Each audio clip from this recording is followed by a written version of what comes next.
Right there in the Colwood Summit lobby, with the smell of lily flower candles hanging in the air and crystal glasses clinking, my future son in law pointed at me and said loudly, "Don't let him stand near the main entrance. People will think this wedding hired a woodcutter to fill out the aesthetic." That line made 3 tables turn around at once, like I was some cheap decoration. My daughter, adjusting her wedding dress, gave a thin smile. "Dad's not used to classy environments. Maybe stand a little farther back so you don't mess up the aesthetic."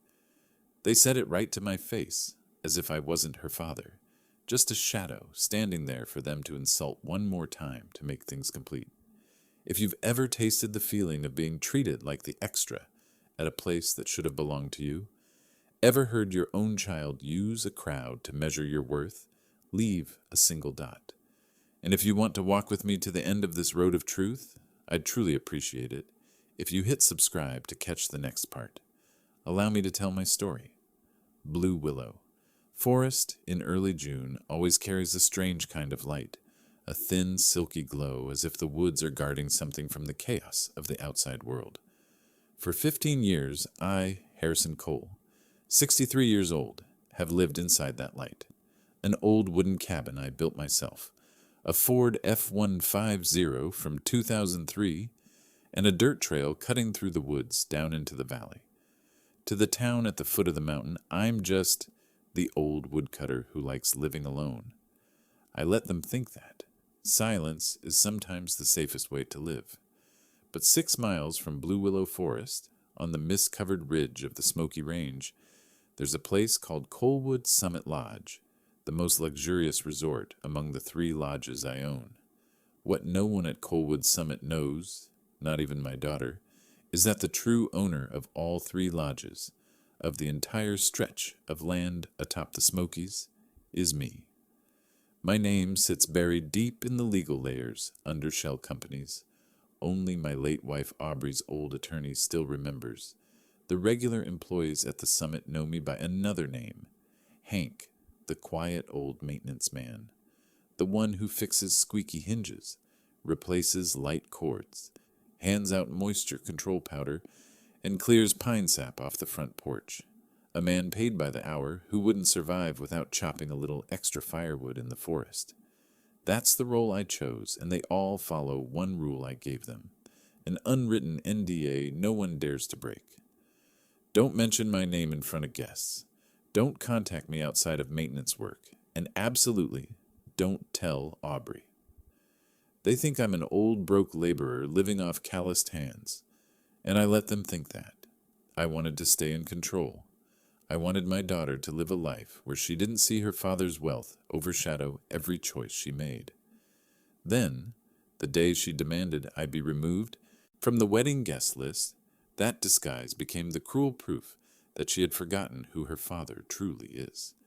This afternoon at the Colwood Summit Lodge itself, her wedding will take place, a ceremony people are calling the Wedding of the Year. And the guest list does not include my name, Aubrey Cole, the little girl who clung to my shoulders every night after her mother died, the child who once stood on a wooden step, tiny hands helping me hammer the very first nail of the cabin. She used to say she wanted to grow up like her mother, strong, kind, simple. But people don't grow in straight lines. They get pulled off course by the kind of light they mistake for glory. That light has a name, Dylan Mercer. I never liked him from the first time we met, a wide smile with no warmth in it, a suit too perfect for someone who calls himself a startup founder. The way he talks is like he's giving a TED talk to his own reflection. The way he looked around the lodge the first time he stepped in, full of evaluation, measuring, calculating. But what bothered me most was how he made my daughter believe her father didn't fit the image she wanted for her new life. One afternoon in March, I went down to Colwood Summit to check the backup electrical system. When I stepped into the lobby, I saw Aubrey standing in the lodge's sitting room, wearing a wedding dress flowing across the floor like petals, and Dylan adjusting her veil as if directing a film scene. I stood tucked in a corner. My hands were still covered in sawdust. Aubrey saw me first, She hesitated a little and said, "Dad, you're here?" I smiled lightly. "I came to check the system. Just happened to see you." Aubrey turned to Dylan as if waiting for a green light. Then she took a breath and said the sentence that changed everything. "Dad, if you come to the wedding, the aesthetic will be ruined. I want everything perfect, you understand?" I hadn't even reacted when Dylan cut in, voice soft but sharp as a blade. "Don't take it the wrong way. We love you. But the guests are all from Nashville, Atlanta, and Dallas. All industry people. Everyone dresses and shows up as they stepped out of a magazine. I'm just afraid. You'll be off tone." A bridesmaid behind them giggled. Dylan continued, "And if you wear that flannel shirt, people will think you're lodge staff. I mean, you fit the groundskeeping vibe more than wedding ceremony, right?" Aubrey didn't deny it. She only lowered her voice. "Don't mind it, Dad. Dylan's just joking, but I really want everything coordinated. You understand, right?" I wasn't angry. I only felt something cold slide from my sternum down to my fingertips. "Then I'll give you what you want." But the humiliation didn't end there. As I walked toward the parking lot, I heard them telling the planner, "Make sure the photo line doesn't include Dad to keep the aesthetic. Just immediate family." "Thank you, immediate family." And I was excluded. The next afternoon, Dylan called me, "Dad, about the wedding costs. I'm being honest. I'll cover my part. I don't want people thinking I rely on you, and an old cabin and a worn-out truck won't earn respect. Don't be upset. Nowadays, people look at who pays to know who has the power." I stayed silent. Aubrey took the phone. "Don't mind Dylan. It's just, I don't want you burdened. And if you can't contribute, then you don't have to show up, so people won't talk." I heard every word clearly, so people won't talk. They didn't want me there because I looked poor, because I wear flannel, because I live in a cabin, because I don't fit the vibe.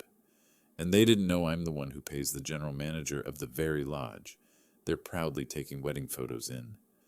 That night, I returned to the cabin and opened the wooden safe. Inside were three things: my wife's photo, the event contract of Colwood Summit Lodge, and a yellow folder I had quietly asked someone to investigate 3 months ago.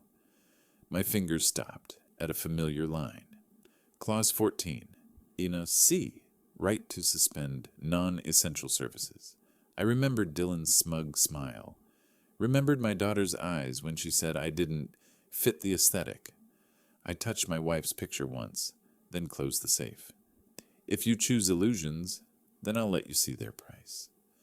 Night settled over the cabin, soft as the forest's exhale. I sat by the fireplace, slowly making a cup of black coffee. Not angry, not sad, just a strange calm spreading through me, the kind of calm I only have when I'm preparing to face a storm whose path I already know. And that storm will begin at the very wedding my daughter thinks she has full control over.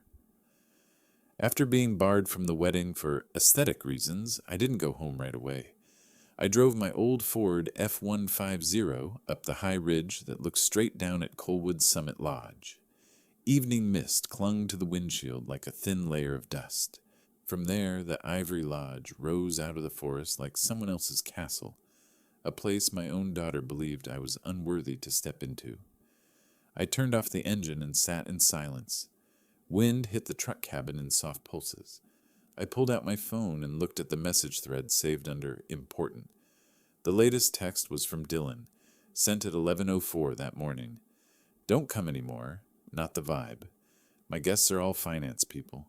You'll feel embarrassed." Right below was Aubrey's message. "I'm sorry, but I really don't want anyone judging you. You understand." That was the line that cut deepest. Not, "I don't want you judged," but she didn't want to be judged for having me there. I closed the phone and opened the investigation file again. The private investigator had given me 3 major points. Mercer Energy Group has no extraction license. Sole shareholder, Dylan. Website costing $15. Template copied from another company. Financial history. Account balance $2,143. Credit card debt, $8,900. Knoxville casino. Debt, $27,000. A top-tier entrepreneur, as my daughter called him. I stacked the documents and slid them into the old leather bag. First task, meet Mark, the general manager of Colwood Summit, to finalize the protocol for the wedding day. I met Mark in the office behind the exhibition hall, a small, tidy room with yellow pine walls. He stood up as soon as I walked in, his voice slightly tense. "Mr. Cole, I just heard Aubrey said, you're not attending the wedding?" I set the folder on the desk. "Correct. And because I'm not attending, I need you to follow the contract exactly." He blinked, confused. I opened the page marked in red. Clause 14C. The right to suspend all non-essential services if the final payment is not transferred before 4 p.m. on the event day. Mark swallowed. "We've never triggered 14C. True, but it exists for a reason. And this time, that reason is named Dylan Mercer." I didn't tell him everything, only turned my iPad toward him. A series of photos showing Dylan in a Knoxville parking lot, holding betting slips, face flushed with alcohol. Mark exhaled quietly. "I need you to keep this clause in pending status. If by 4 p.m. on the wedding day the money hasn't arrived, you follow the contract. No leniency, no exceptions." Mark stayed silent for a moment, then nodded. "If that's the owner's request, I'll do it." I looked him straight in the eye. This isn't just a request, it's a lesson. Mark signed the 14C pending protocol. The first gear of the plan began to turn. 2 weeks before the wedding, I returned to the lodge again. That time, I didn't plan to see Aubrey. I only stopped by to review several summer maintenance items that only the lodge owner would know. But the moment I stepped onto the wooden hallway leading to the lobby, I witnessed a scene that, after 63 years of life, I never imagined I would have to hear with my own ears. Dylan was in the main lobby with the wedding planner and the mother of a bridesmaid.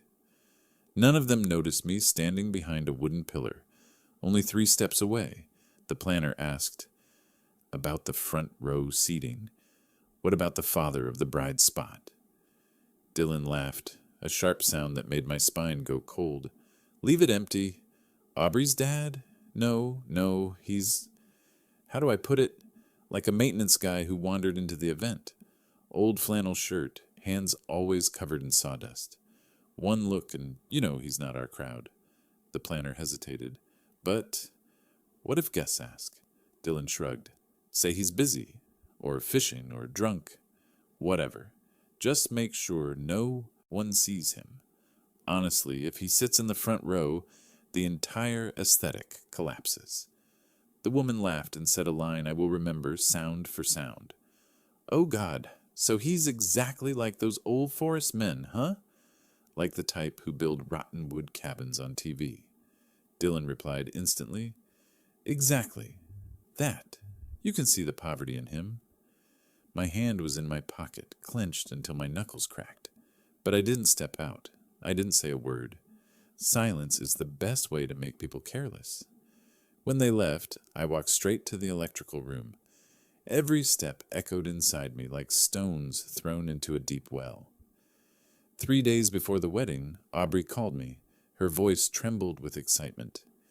"Dad, we just added last-minute guests. Some people from the CEO Retreat Club, all founders and investors. Don't worry, we can handle it. Dylan said we might book the penthouse for them." I sat on the cabin steps, looking at my dirt-stained boots. "Good. Then remember not to let me ruin your aesthetic." Aubrey gave a forced laugh. "Dad, don't say that. I mean, you have your life. But this wedding, I want people to think I'm stepping into a new world. A world where I had no place." I understood. "Then I won't come." I heard her soft exhale. Relief, not sadness. That confirmed one truth. She had erased me from her heart long before she erased me from the guest list. But in that same moment, I knew. When people reject what's real, they eventually pay with their collapse in front of everyone. I stood and brushed dirt off my jeans. Prepare well. The rest, let reality handle. The wedding day arrived. The sky over the Smoky Mountains was so blue it looked unreal. Colwood Summit sparkled like a gemstone in the forest. Limousines lined the driveway, tuxedos, lavender satin, champagne already uncorked.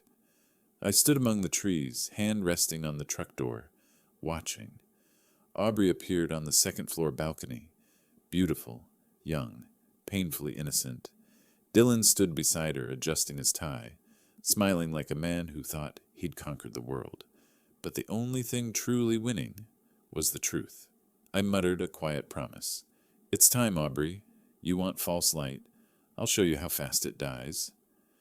Just as the violins began to play, Mark's phone buzzed. Final payment, not received. 14C, prepare to activate. And from that moment on, the storm I had prepared in silence began to rise. Colwood Summit in the late afternoon is the kind of moment when the Smoky Mountains are so beautiful they make people forget every mistake they've ever made.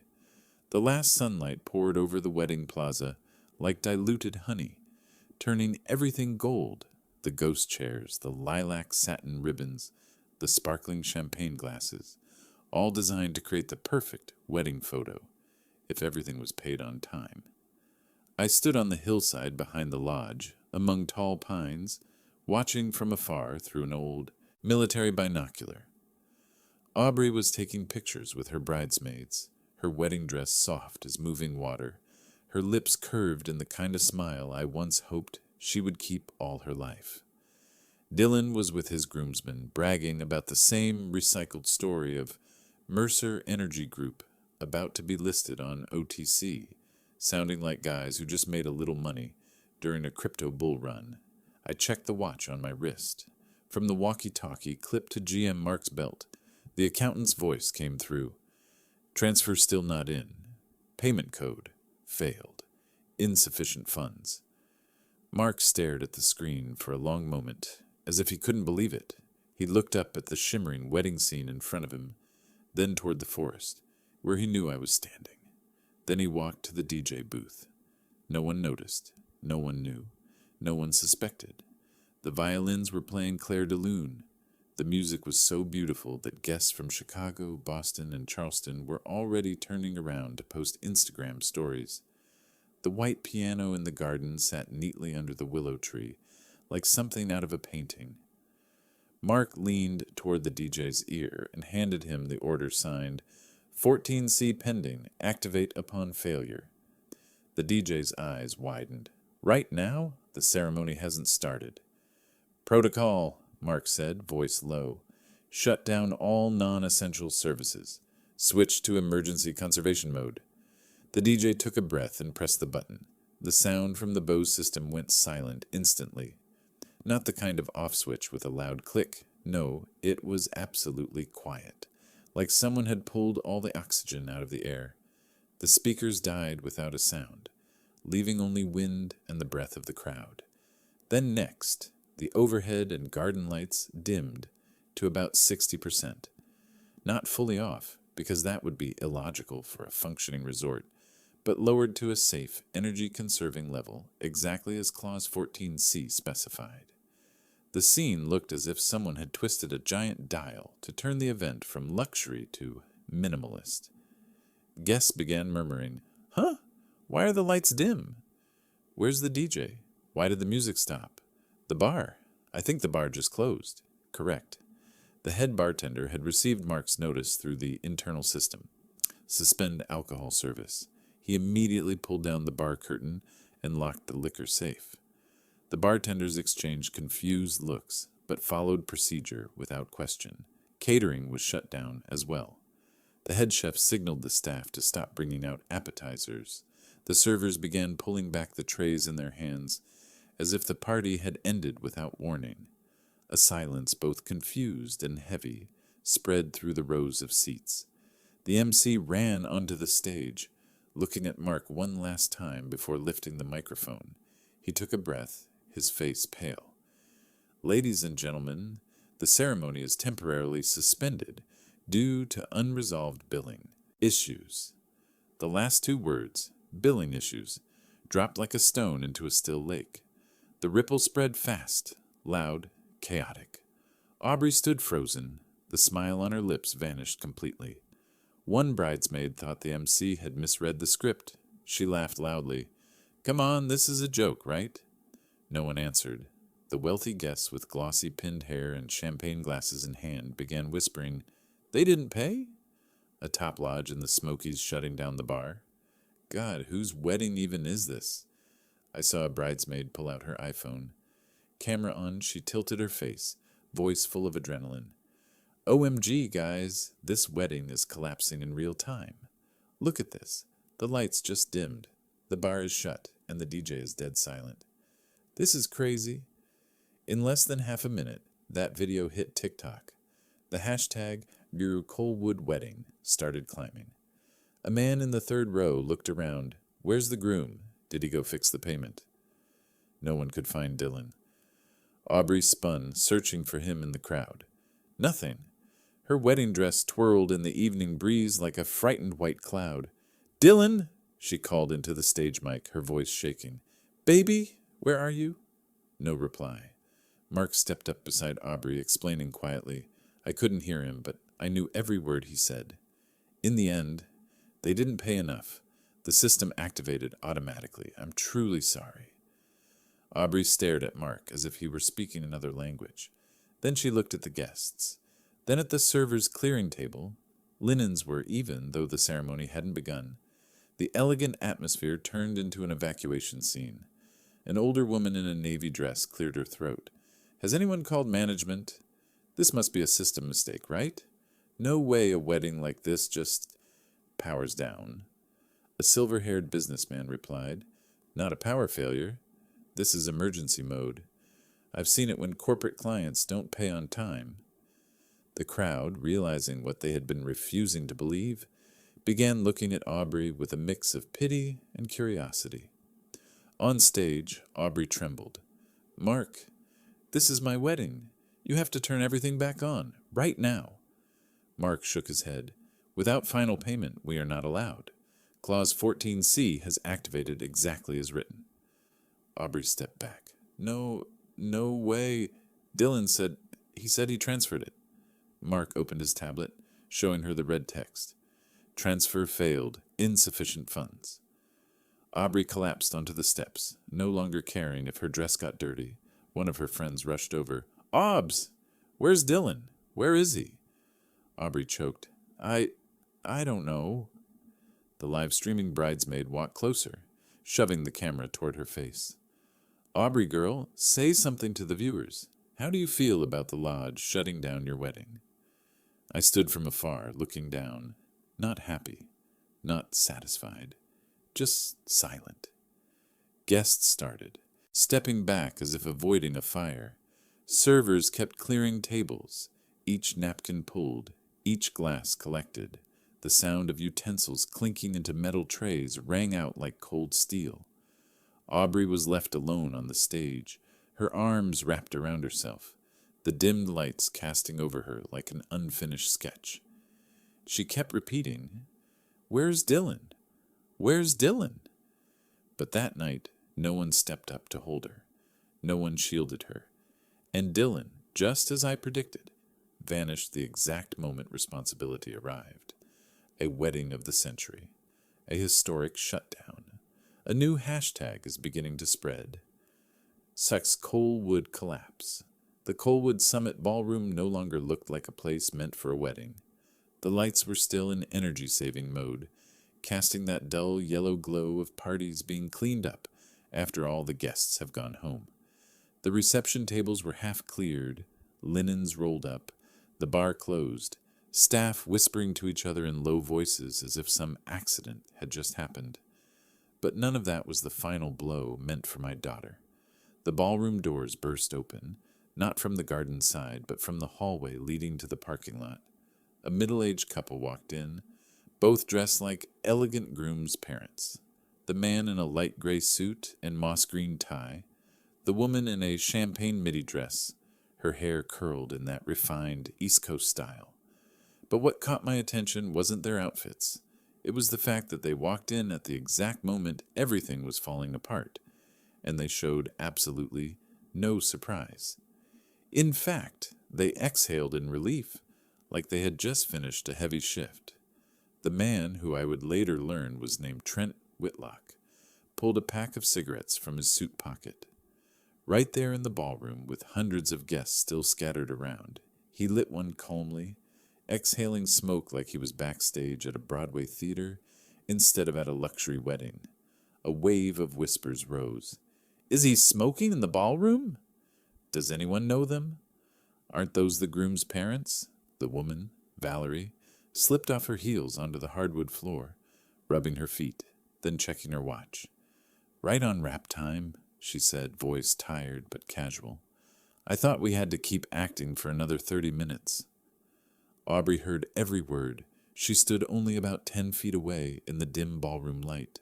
Her face had gone ghost white, mascara streaked into 2 long smudges, like ink dragged down a ruined painting.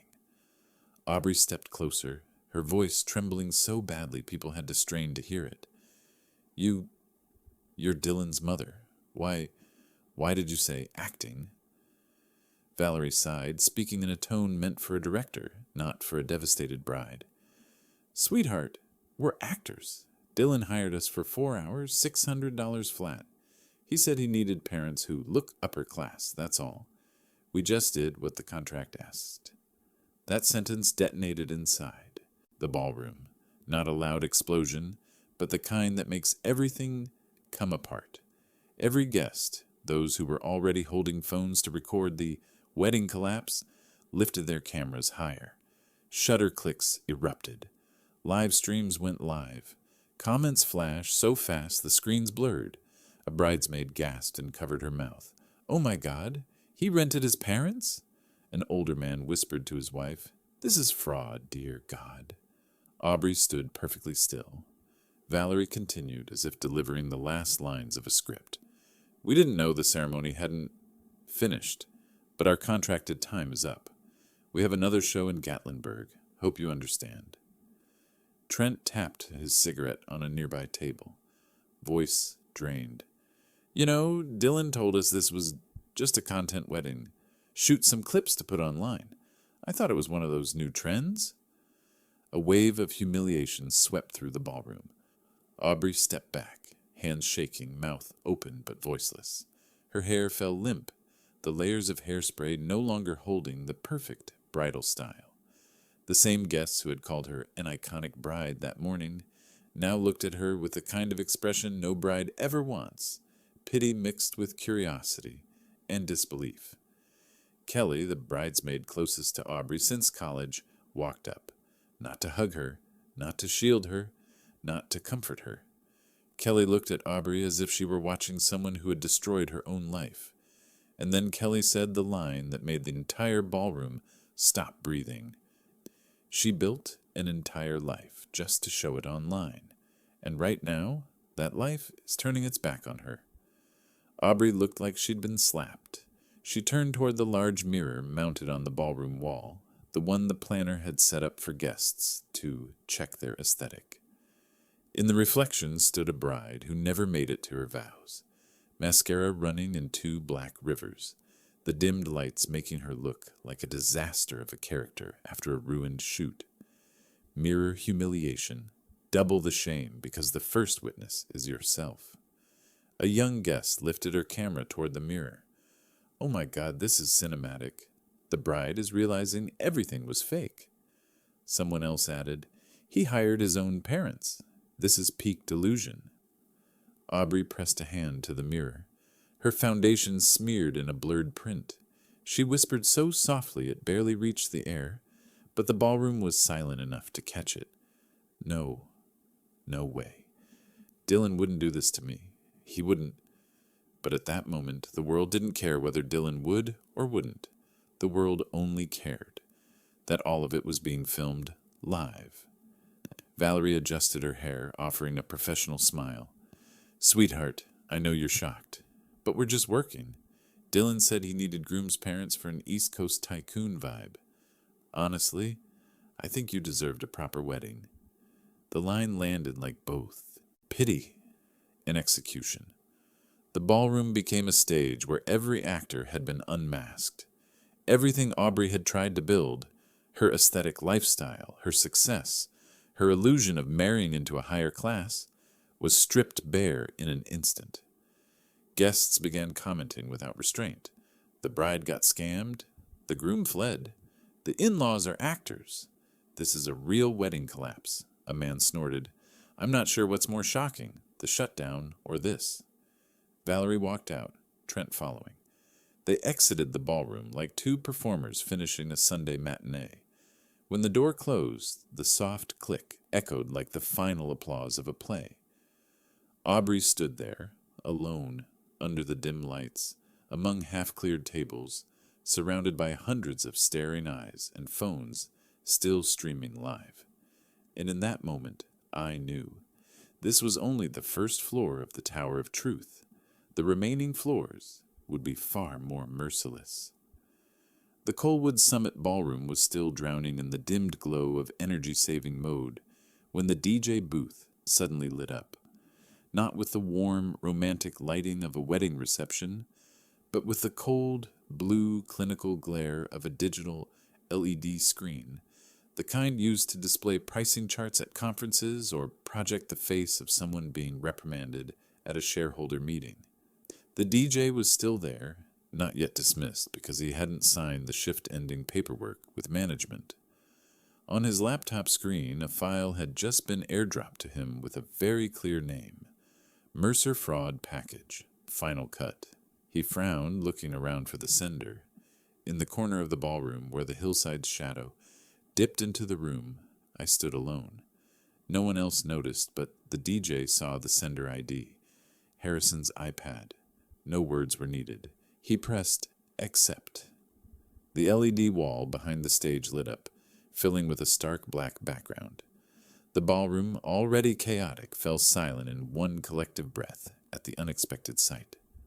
Phones that were live streaming all turned toward the screen, as if everyone sensed they were about to witness something far bigger than a wedding with the music shut off.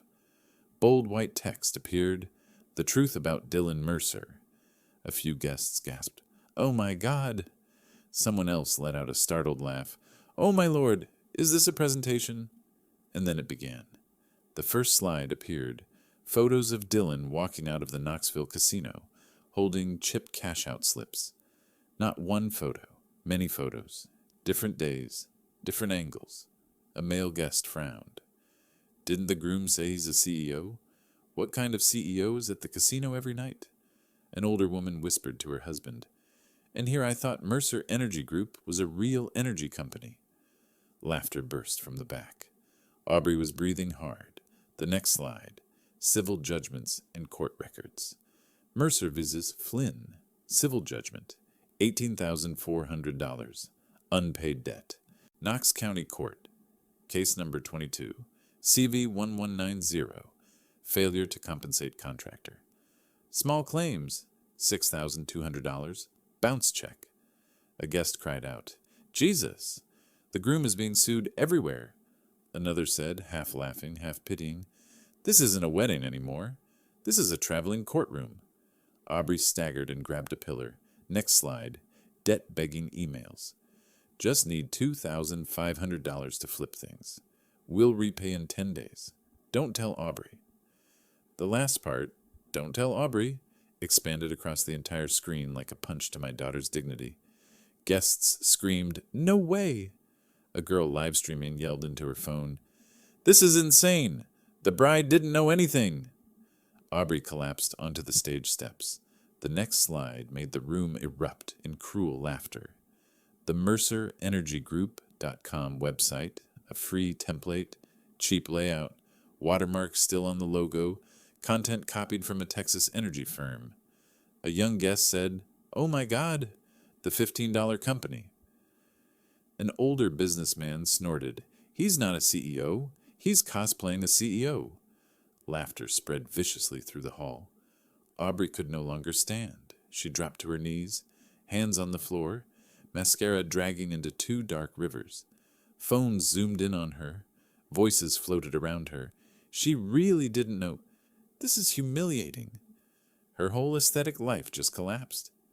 Kelly stood nearby, arms crossed, eyes sharp with bitter clarity. Someone in the back shouted, "Who sent this? Who exposed him?" The DJ looked toward the forest where I stood. I didn't move.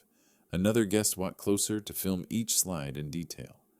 The world needs to see this. This is next-level fraud. A young woman whispered sympathetically, "If it didn't come out today, when would it?" A man yelled, "Where's the groom? Bring him out." No one could find Dylan. That was the final humiliation. The man responsible vanished as if he never existed. The ballroom turned into a public court. The LED screen the judge, the guests the jury, and Aubrey, the only one without counsel. Phones everywhere rose to capture the bride, collapsing under the cold, dimmed light, the massive screen behind her exposing the groom's real face. A guest murmured, "She chose an illusion, and the illusion betrayed her." Aubrey covered her face, sobbing amid whispers, camera clicks, stray laughter, and the heavy breaths of people witnessing a perfectly curated, aesthetic life blowing apart. And I stood on the hillside in silence, not happy, not vindicated, just silent. The silence of a father who knows that sometimes, to save your child, you must let them see the full truth with their own eyes. The Colwood Summit Ballroom had just endured an informational bombardment from the still glowing LED screen when the side door near the hall opened again. Trent and Valerie returned like two supporting actors who hadn't finished their final scene. But this time, there was no backstage nonchalance. Their faces were serious, slightly tense, their eyes flashing with something that looked like debt collection. Valerie lifted her dress slightly and stepped into the center of the room, her voice louder, sharper. "Honey, we need to settle something before we head to our next show." Aubrey looked up, mascara streaked, eyes red like someone whose emotions had been wrung dry. What? What now?" Trent held up a printed receipt from the resort's POS system. "Our acting company didn't receive Dylan's payment. His company card just got declined. Right at the front desk." A ripple of shock spread like an electric jolt. "Declined? What kind of CEO has a declined card?" "Oh, Lord, he couldn't even pay the actors." Valerie crossed her arms. "Purely business. Purely contract mode." "Sweetheart, our contract is $600. Flat rate. 2 roles, groom's mother and groom's father. Dylan said he'd pay with the company card, but that company card ain't very company." Harsh laughter scattered across the ballroom. A young guest recording TikTok whispered into her camera. Plot twist. The groom still owes money to the fake parents he hired. Trent looked around. "We don't want to make this harder for you, but we need to get paid. Rules are rules." Aubrey clutched the hem of her dress, her voice cracking. I don't have cash on me. My bag. It's in the bridal suite." Valerie shrugged, her expression both pitying and professional. "It's fine, honey. Don't stress. We can take collateral. Hand us something to hold, and we'll leave." An older guest cleared her throat. "Collateral? At a wedding? Good heavens." Trent pointed at Aubrey's hand. "The ring." The room fell silent for a fraction of a second. Then, like a cruel domino effect, the crowd began chanting, "Give her the ring! Ring! Ring! Ring!" A group of young guests pushed their cameras closer, clearly hungry for the next humiliation layer. Aubrey instinctively stepped back, covering her wedding ring, the only thing she believed was real tonight. "This is my wedding ring. I can't—" Valerie cut her off, her voice soft but scalpel sharp. "Honey, Dylan bought that ring with a maxed-out credit card. We know because he bragged about it while coaching us in character. He literally said, 'The ring just needs to look good for Instagram.'"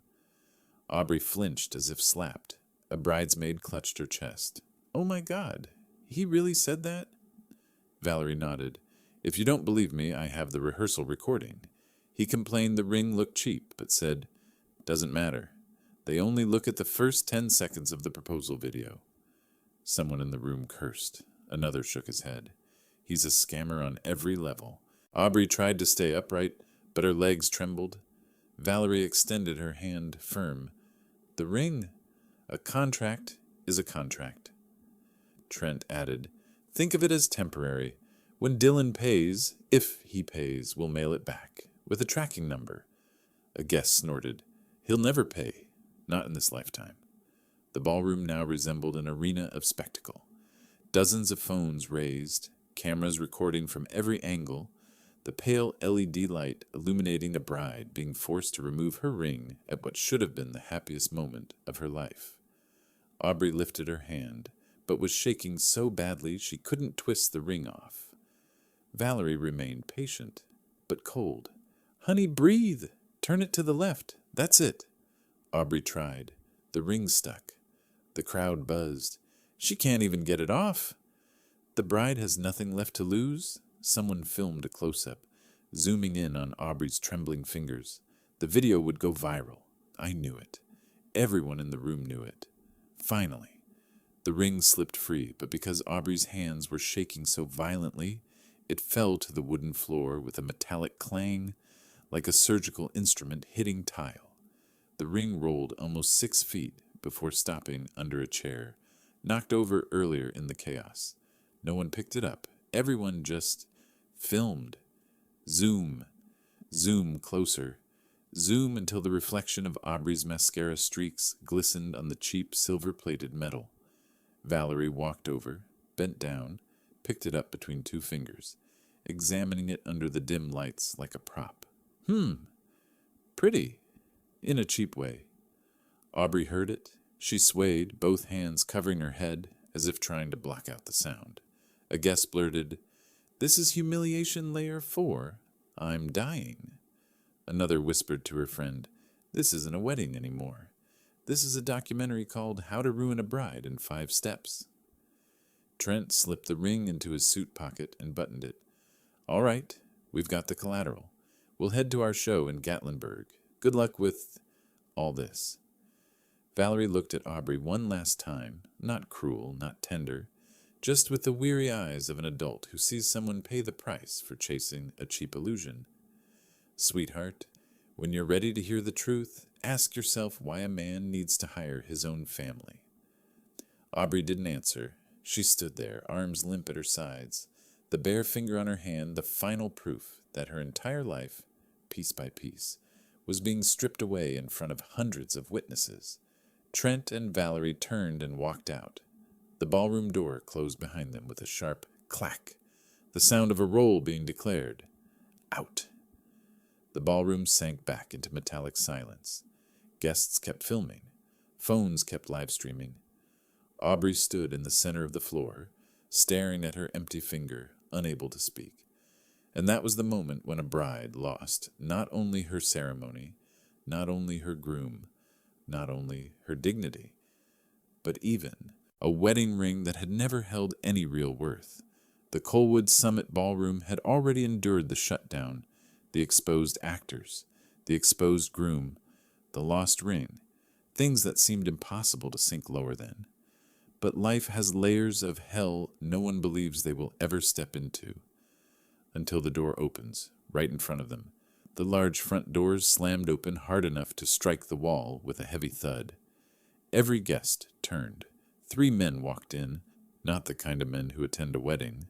The one in front was broad-shouldered, wearing a dark blue shirt with half-sleeve tattoos and a thick silver chain around his neck. The other 2 wore simple black suits with no ties, carrying the quiet seriousness of men who do business at night. None of them looked like intruders, and that was what made the room go cold.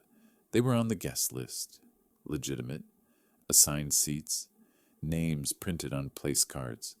No one understood why. The man leading the group spoke, his voice a blend of New Jersey and Tennessee, deep, calm, not needing to threaten because the air silenced itself for him. "We don't want trouble. We just need to see Dylan Mercer. Today's the deadline. He owes $420,000. The room went dead still. A woman gasped, "Oh my God!" Someone live streaming screamed, "You guys, this is wild. Loan sharks just walked in." I watched from the tree line. Everything was still within my prediction. Dylan was stupid enough to put them on the guest list to fit the wealthy vibe. Yes, he needed them to pose as business partners to look impressive to Aubrey's family. He didn't expect that very choice would make their presence legitimate when they entered the ballroom. In his mind, this luxury wedding was a credibility stage, proof that he had money, power, class, enough to impress Rocco, to show he wasn't some petty debtor, that the $420,000 was just a small amount he could settle after the ceremony. He also believed the wedding envelopes from wealthy guests from Chicago, Nashville, and Charleston would give him enough cash to pay at least a portion of the debt. The stupid part was thinking wedding gifts would pay his debt. The foolish part was believing a pretty wedding could hide the truth that his pockets were empty. The man, Rocco Vanetti, pulled an envelope from his suit and held it up. This is the loan contract, signed by Dylan Mercer, date issued, date due, total owed, $420,000. We came for a reminder, not to bother anyone. The ballroom erupted with whispers. A guest trembled. 420,000, and he booked a resort wedding? Another. Where did he even get the credit to owe that much? And then, like a character walking into a scene he didn't rehearse, Dylan appeared at the edge of the hall, hair messy, vest wrinkled, face pale like someone drained of blood. He froze, staring at Rocco, then at the crowd, holding dozens of phones pointed at him. Dylan swallowed, stepped back. Rocco, Rocco didn't shout, didn't threaten. He simply said, like requesting someone pay a missing meal bill, "We're not here to hurt you, just to take you to the person you need to meet. You know that?" Dylan looked around, wild, cornered like an animal. Then he saw Aubrey, torn dress, mascara-streaked face, eyes full of pain. He screamed, You! Come here!" Aubrey shook her head, terrified, stepping back. And then, in a moment that detonated the ballroom into screams, Dylan lunged at her, grabbed her arm, yanking her like a bag of belongings. Aubrey lost her balance. She slammed into the ceremonial table stacked with dozens of crystal glasses. Crash! Crystal shattered. The sound was sharp, violent, like stones thrown into glass walls. Shards fell at her feet, one cutting into her skin.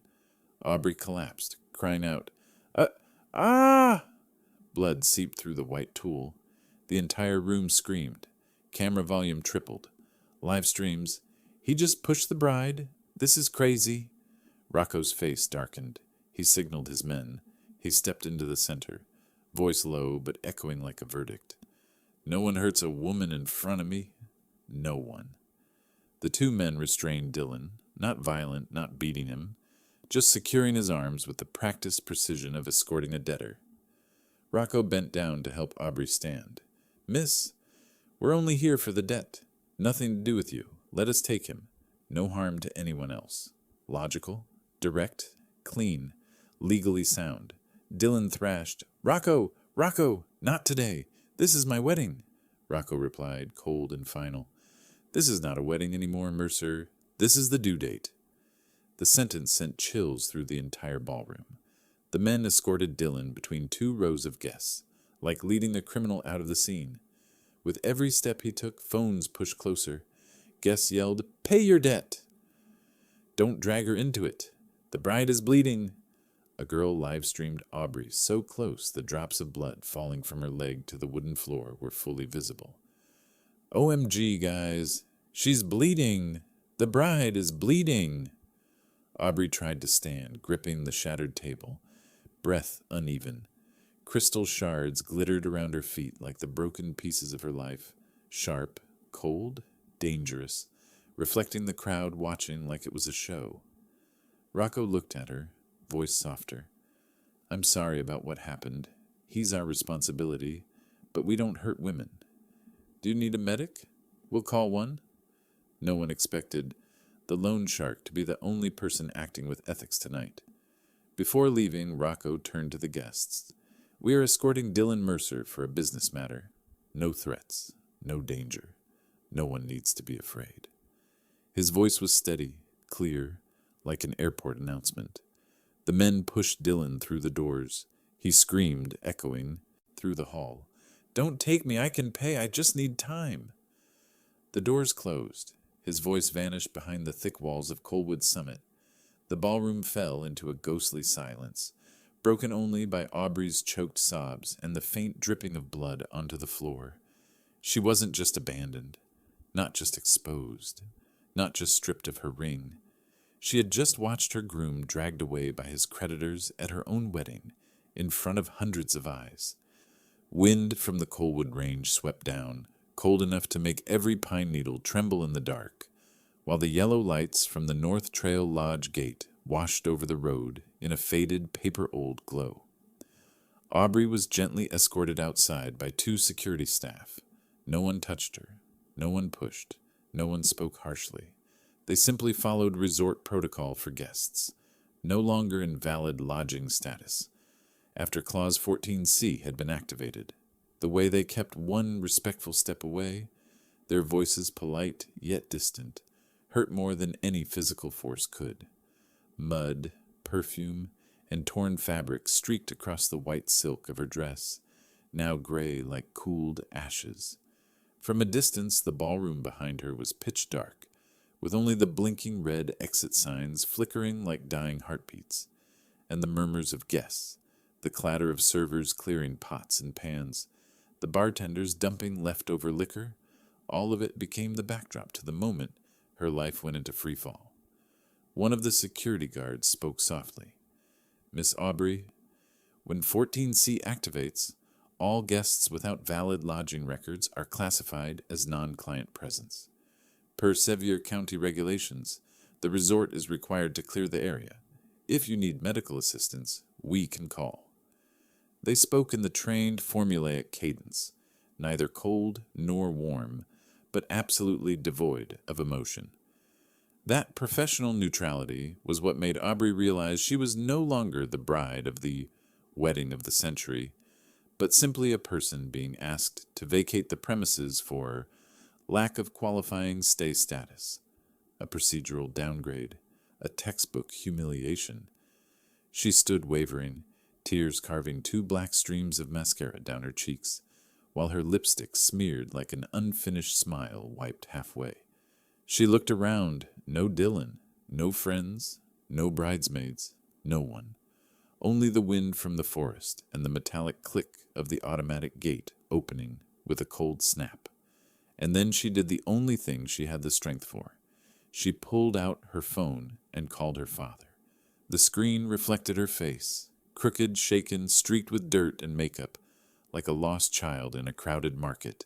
The phone rang. Once, twice, 3 times, 4. Finally, someone picked up. "Dad!" Her voice shattered into pieces. "Dad, they kicked me out. I don't know where to go." Harrison's voice came through the speaker, low, slow, and worst of all, perfectly calm. "Aubrey?" Just one word, but it made her legs collapse as if her strength had been drained. "Dad, help me, please," she sobbed, her palm still dotted with tiny glass shards, clutching the phone so hard her knuckles whitened. "I have no one. Dylan left me. The guests laughed at me. I was humiliated." She choked, her breaths hitching. The forest night felt frozen around her. Harrison spoke, gently, but with the precision of a blade finding the exact place to cut. "You erased me from the wedding, Aubrey," she gasped. No, that was... Dylan made me... I was scared. It was the door you opened," Harrison said, voice unchanged. "I only walked through it." Those simple words struck her like a spear. No shouting, no anger, no reproach. The gentleness made it hurt 10 times more. Aubrey clung to the iron gate, sliding down until her knees touched the cold ground. Her wedding dress, smeared with mud, looked like a white flag dragged across a battlefield. "Dad, I was wrong. I was stupid. I'm begging you. Please come. Please help me. Don't leave me out here." Harrison inhaled slowly, and the silence between breaths made her tremble. "You're feeling what I felt before the ceremony," he said, left outside the door, treated as something to remove so your story could be perfect. Aubrey covered her face and sobbed, fingers shaking with mascara and mud. I didn't mean to. I just wanted everything to look right. I wanted you to see me. I was scared you'd ruin the aesthetic. No, Harrison said. You were scared of the truth. The wind blew, carrying pine and lake moisture. Dad, please, I'm so cold. You won't die, Harrison said softly. You're just meeting the real bottom. I can't take it anymore. Aubrey groaned, her shoulders shaking uncontrollably. Harrison responded with a calmness more brutal than anger. When illusions die, truth finally has room to stand. She tried to speak, but only air came out. You chose the illusion, Aubrey, he said. Dylan, the life you built, the photos, the parties, the people you thought were friends, you chose them over me. A second of silence, then another, long enough to feel like an entire winter. Now you're seeing the cost of that illusion. Aubrey screamed through tears. Dad, please don't say that. You're all I have. Harrison answered with a sentence that made her eyes fly open like she'd been splashed with ice water in the dead of night. If you truly still have me, then I am here, listening. But I won't save you from the consequences you created. She stammered. Dad, I'm scared. Good, Harrison said. Fear's the beginning of growing up. Then his voice dropped, almost a prayer, but sharp as a thin blade. You can walk, you can stand. You will get through tonight on your own. Dad, don't hang up, don't. Click. The call ended. Aubrey pressed her face against the freezing iron bars and cried like someone who had lost everything. Because she had, at that moment, she lost Dylan, lost the wedding, lost her dignity, lost the world she had built for herself. But the most brutal truth, she realized she had lost her father long before tonight. And only by standing alone in the cold Colwood night did the things she once called shameful become truths worth knowing. The darkness stretched around her like a widening abyss. But somewhere far away, Harrison sat in the shadow of his wooden cabin, eyes closed, not because he was cold, not because he was hurting, but because a father knows, sometimes to save your child, you must let them reach the bottom first. Night on County Route 64 fell like a thick black cloth, pulled tight across the Colwood Range. Forest winds slapped against Aubrey's face, cold as needles. The wedding dress that had once been her pride, a handcrafted atelier design from Asheville, was now soaked, torn to shreds, heavy as stones dragging her feet. With every step, the waterlogged silk scraped against the gravel-studded road, trailing behind her like a mourning veil. Aubrey pressed a hand to her stomach, breath breaking apart, her high heels long gone. She had tossed them at the resort gate after her blistered feet peeled raw, bits of skin sticking to the filthy silk like hardened wax. Her bare feet were bruised and cracked now, and when she stepped on a sharp rock, she let out a sound halfway between a sob and the whimper of someone who no longer recognized who she was. Far ahead, headlights appeared, a slash of light across tall pines. Aubrey frantically raised a hand, hoping someone would stop. But no, the car simply eased into the opposite lane, sped up, and left her swallowed in dust, especially with her looking like someone who had just escaped a drunken wreck. She heard the car's windows slam shut from afar, a cold clack that signaled people had realized she wasn't a bride in distress, but trouble walking on the road. A sedan approached next, slowed for a few seconds as if debating, then shot past. She was no longer the princess of $1 million wedding.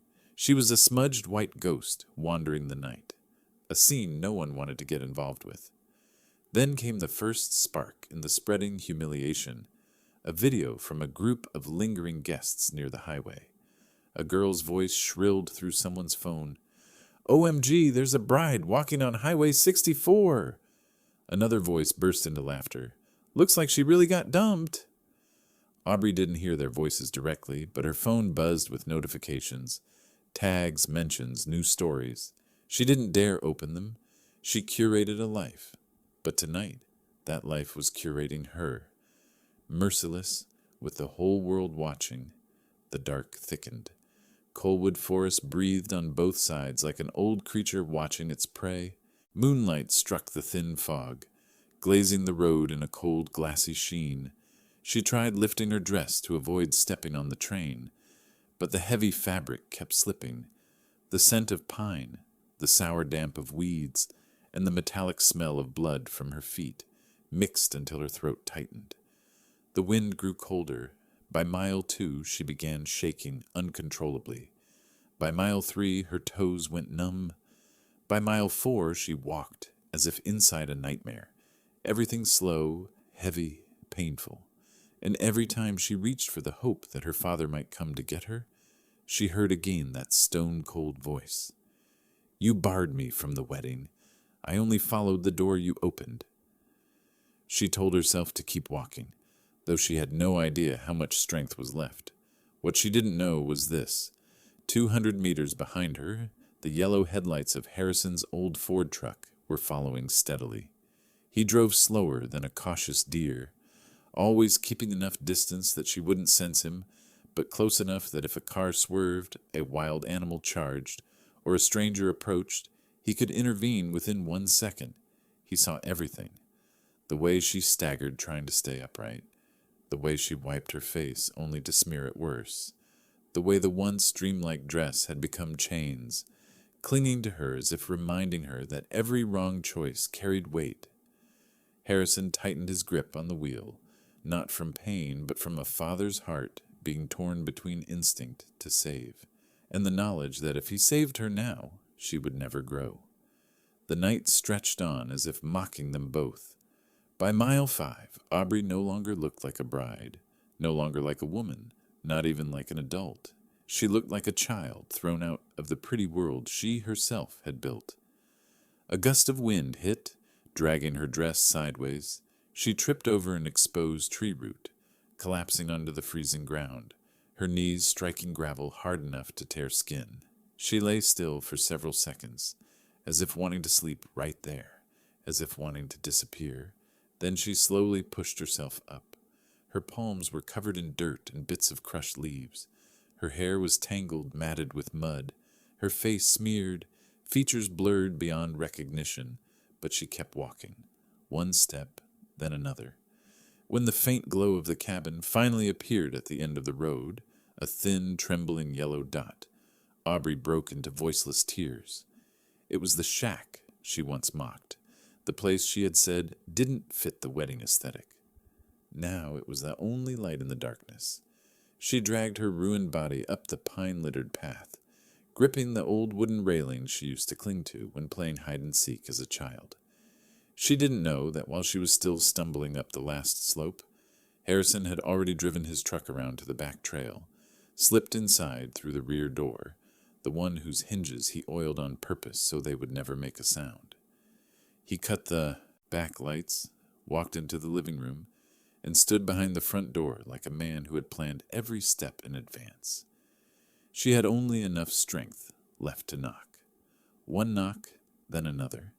Then she rested her forehead against the wooden door, her whole body shaking, breath ragged like someone who had just escaped a blizzard. Her voice cracked into a thin thread, but she still managed 3 words. "Dad, it hurts." The wind rushed through the doorframe and answered her before the man inside could, and the Colwood night fell back into silence, the silence of a lesson hitting bottom. The old wooden cabin door lit up with a warm yellow glow from inside, but it did not open wide the way Aubrey expected. Instead, it opened only to a narrow slit, about 4 inches, just enough for the light to spill across her mascara-smeared face, and just enough for the security chain inside to stretch taut, holding everything at the exact distance Harrison had planned. The light revealed her features clearly, swollen eyes, trembling lips. Dirt and rain streaked across her cheeks like a painting ruined by a sudden storm.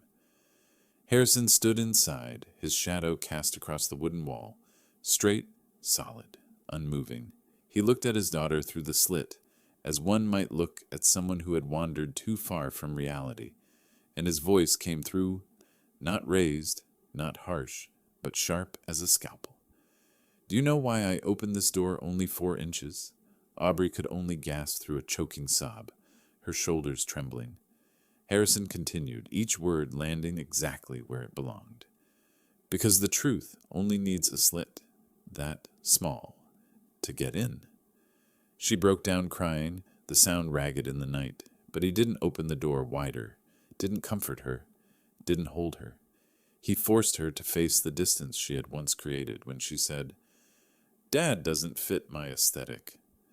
Harrison drew a slow breath, then delivered the first blow that shattered every illusion. The entire wedding. $86,500 I paid.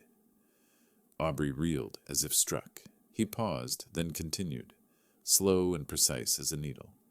I paid not because I wanted to force myself into your wedding. I paid because the resort required a guarantor. Dylan didn't have a dime. No deposit, no balance, not a cent. He used maxed-out cards to buy the ring, to hire fake parents, and used a fake company name to show off. People thought he was successful because you let him build that illusion. Without my signature, Colwood Summit would have canceled your wedding last week.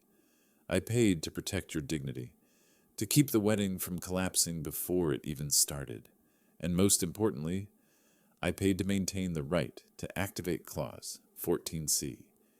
You think everyone knows about that clause? No. Only the payer does. I didn't save Dylan.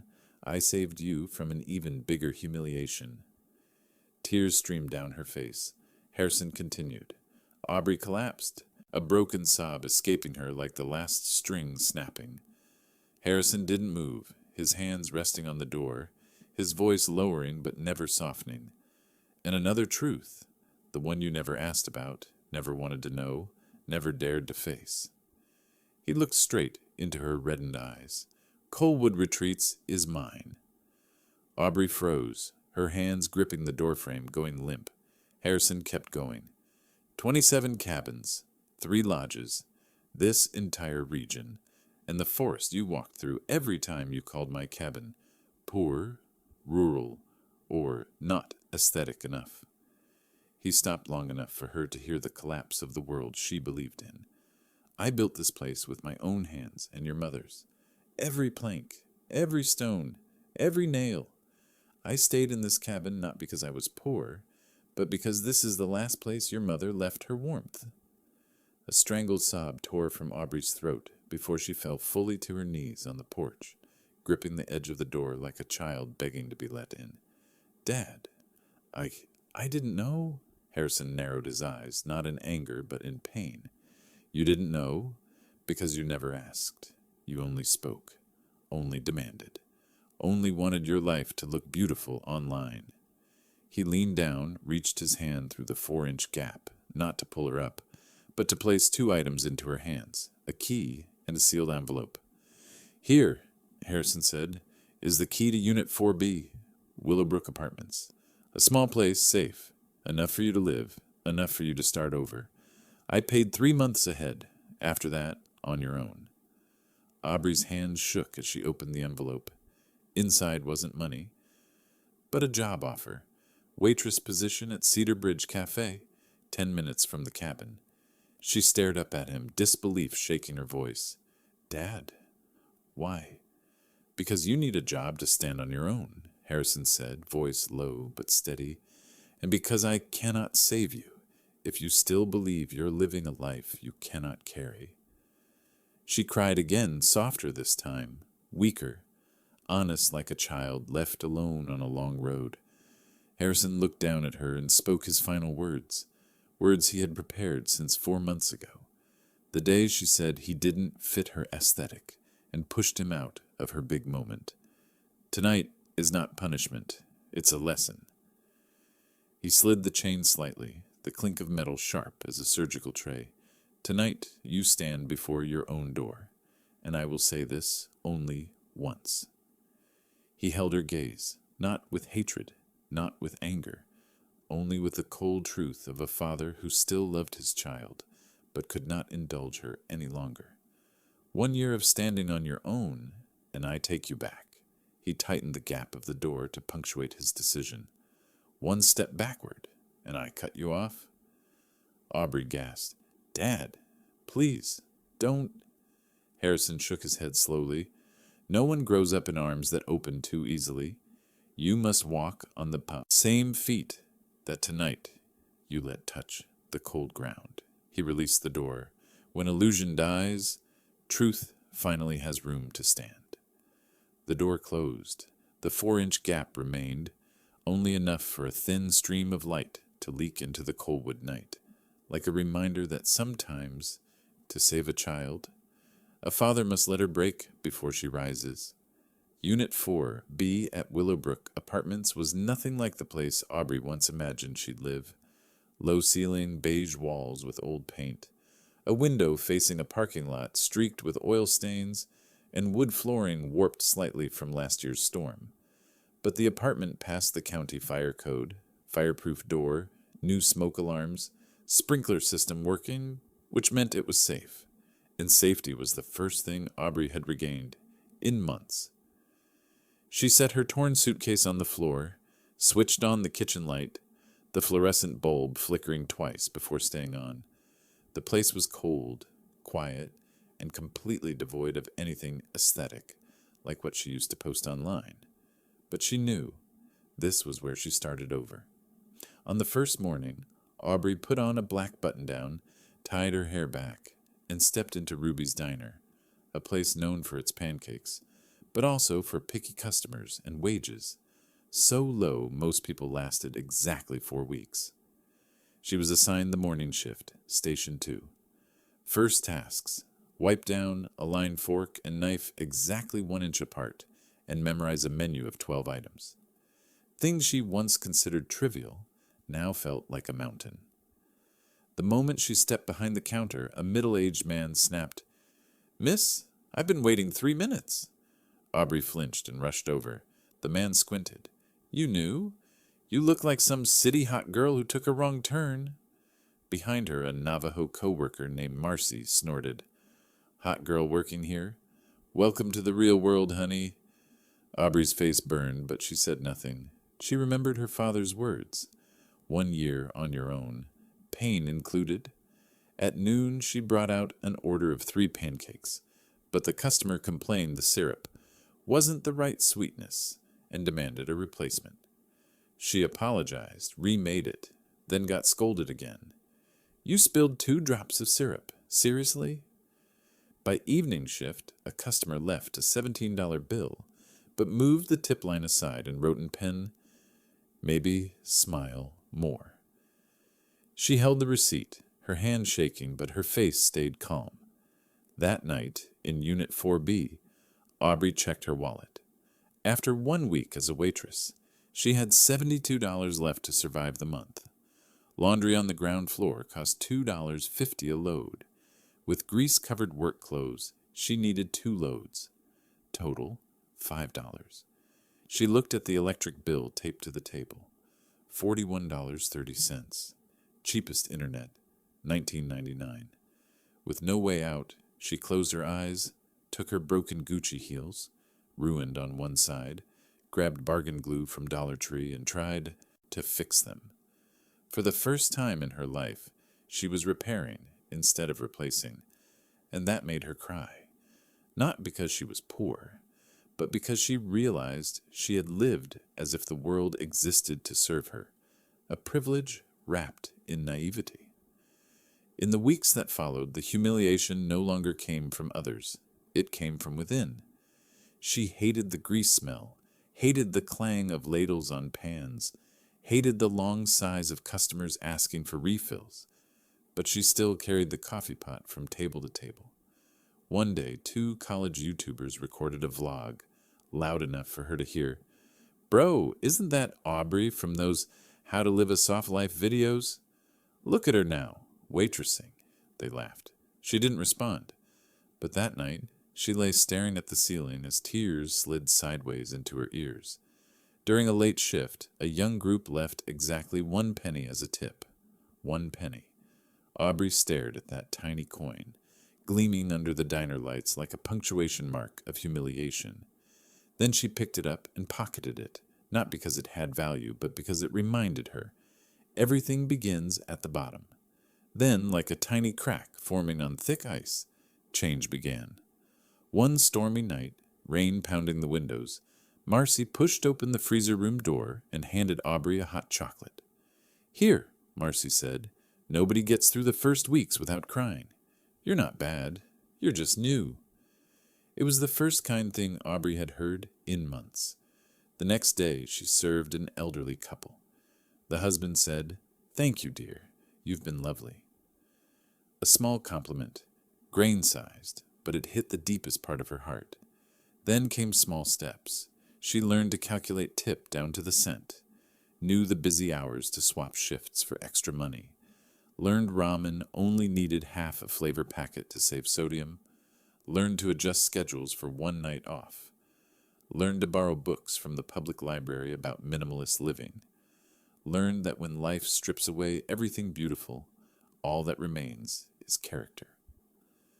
One late night, after a long shift, Aubrey stood on the balcony of Unit 4B, looking at the distant lights of Colwood Retreats, where her father lived, the place she once scorned. She didn't know if he could see her light on every night, but she knew one thing. For the first time in years, she was changing, not because she wanted to be loved again, but because she wanted to become someone worthy of love. She whispered into the wind, her voice carried into the dark. "Dad, I'm trying." And for the first time since the ruined wedding night, the light in her eyes wasn't the glow of fantasy, but the glow of someone truly learning to stand on her own feet. Harrison never showed up at the door of Unit 4B, never knocked, never left anything on the doormat. He didn't want to create the illusion that his daughter was being watched or guarded.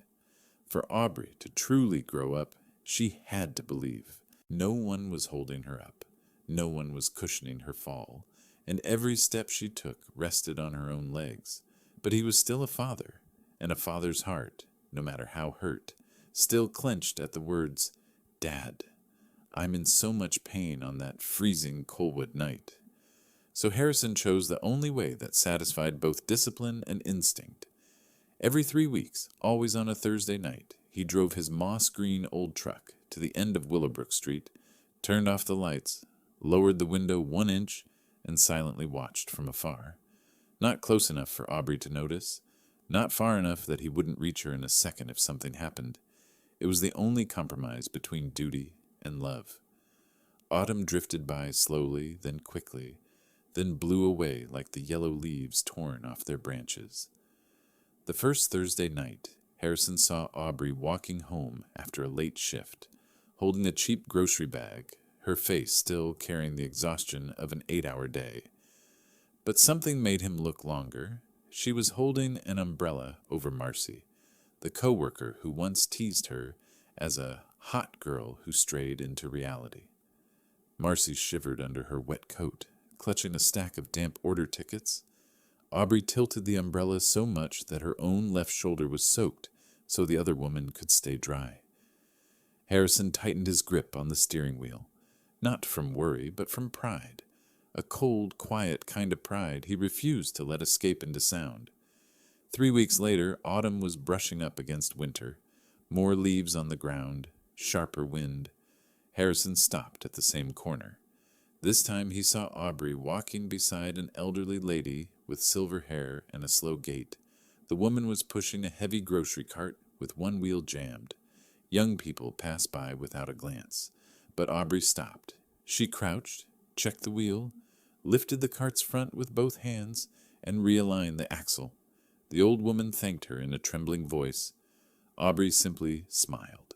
No looking around, no waiting for praise, no recording it for social media. She helped and moved on as if it were the most ordinary thing in the world. Harrison leaned back in his seat, watching her shadow stretch across the asphalt under the streetlight. That wasn't the Aubrey from a year ago, the one who curated every frame for her Soft Life Instagram posts. This was a different Aubrey, a real person. 3 weeks later, snow began to fall. Willowbrook Apartments looked like a cheap Christmas postcard, but beneath that prettiness was a biting cold that made people run straight indoors. Harrison turned on the heater, stopped in his usual spot, pulled his coat tighter. He saw Aubrey step out of Ruby's diner, wearing a thick jacket everyone could tell was second-hand from the Goodwill shop down the street. A shiny SUV, the type of car Dylan once dreamed of driving, rolled up beside her. The window lowered. A young man's voice, loud enough for Harrison to hear, called out, "Hey, sweetheart. Cold night? Need a ride?" Aubrey stood tall, looked at the man for a few seconds. In that moment, Harrison felt his breath slow, because this was the real test. A year ago, Aubrey would have climbed in, smiled prettily, shown off a designer bag, and posted a story captioned, "Unexpected Kindness." But tonight, in front of whoever was watching, she shook her head. "No, I'm fine walking." The man scoffed and said something flirty, but Aubrey didn't care. She turned away, pulled up her hood, and walked through the snow calmly. No shame, no hurry. Harrison felt a thin layer of ice inside his chest melt. 3 more weeks. Winter fully settled over the town. The nights were colder, people sharper. On one Thursday night, Harrison saw Aubrey behind Ruby's, talking to a new hire. The boy looked panicked, holding the shift schedule, voice trembling. "I think the manager fired me." Aubrey rested a hand on his shoulder. "It's okay. Everyone messes up the first day. Let me show you." And for 5 whole minutes, she went through open shift procedures, order taking, handling difficult customers. Her face calm, mature, natural, like someone who'd been there for years. No princess tone, no fragile ego of someone once spoiled. Only a person who knew how to live. Harrison tilted his head, studying her. The daughter he once feared had drowned in social media illusions was becoming someone he wasn't sure he could have taught her to be, if life hadn't done the teaching for him. Then came a March evening. No more snow, just the damp breath of the woods. Harrison stopped at the same corner, and this time he saw something that kept him silent for a long time. Aubrey was walking home, but she wasn't looking at the ground like before. She was looking up at the sky, her steps light, her shoulders loose, no fear, no sense of running away. She was tired, but not broken. Broke, but not bitter. Alone, but not despairing. And for the first time, Harrison told himself quietly, "This girl, she's really growing up." He started the engine, reversed out of the corner, and left before she could ever see a shadow. For the first time in months, he didn't feel the need to watch longer, because he had seen enough. Aubrey was no longer someone he had to save. She was becoming someone who would save herself. A full year, 4 seasons, slipped past the Smoky Mountains like a thin streak of light. Gold autumn, white winter, early green spring, soft blooming summer. Ruby's diner still sat on the corner of Maple, same as always. Its red neon sign frayed at the edges but glowing before sunrise. That morning, Aubrey tightened her apron, tied her hair back, and moved through the hiss of bacon, the clink of glassware, and the drifting scent of coffee. A year of waitressing no longer made her tremble, no longer made her fumble, no longer sent panic through her chest at the sound of a customer calling her name. Today felt ordinary until she walked out from behind the counter with a pot of coffee. Table 11, window seat. A man was sitting there, dark cap, old flannel, one work-worn hand resting palm up on the wooden table. She poured without looking up. "Would you like sugar, sir?" His voice answered, earth deep, steady, familiar enough to freeze her spine. "No, I'm not here to drink. I'm here to talk." Aubrey froze. The coffee pot stopped midair. She didn't dare raise her head, but her hand trembled once. She whispered, "Dad." Harrison gently slid a brown envelope across to her. Not the cheap Dollar Tree kind, the fiber-textured premium stock used by Colwood Retreats. The writing on the front was his, simple, firm. "Welcome back, Junior Operations Associate." Aubrey covered her mouth, tears spilling instantly, not because of the job, not because of the title, but because of 2 words, welcome back. For a year, she had never once dared ask when she might return, never once dared hope for forgiveness. She knew. Forgiveness wasn't a gift. It was the result of a journey. Harrison said, his voice no longer as cold as that night she knocked on the cabin door, but still waited like a man who'd once been pushed into the dark by his own child. I've watched long enough. Not every day, not hovering, just watching you grow. Aubrey choked out, Dad, I need to pay you back for the wedding. She pulled out a thick envelope from her bag. It was her tips from 12 months. $2 a day, some days 5, some weeks only 60 cents. But she saved everything. She set the envelope on the table. Her hand shook, but her eyes did not drop. Lana, the manager, walked by, stopped dead the moment she realized what she was seeing. The entire diner went silent for a heartbeat. Harrison looked at the envelope, then pushed it back. Aubrey, he said, voice as steady and clean as Blue Willow Lake at sunrise, I don't need fast. I need real. Aubrey cried, but she didn't hide her face this time. Tears soaked her apron, disappearing into the fabric. The man before her wasn't a father triumphant. He was a father who had endured hurt and still found a way to open a door inside himself again. Harrison stood. When your shift ends, come with me. There's a place you need to go. Aubrey followed. No question, no guesswork, just trust.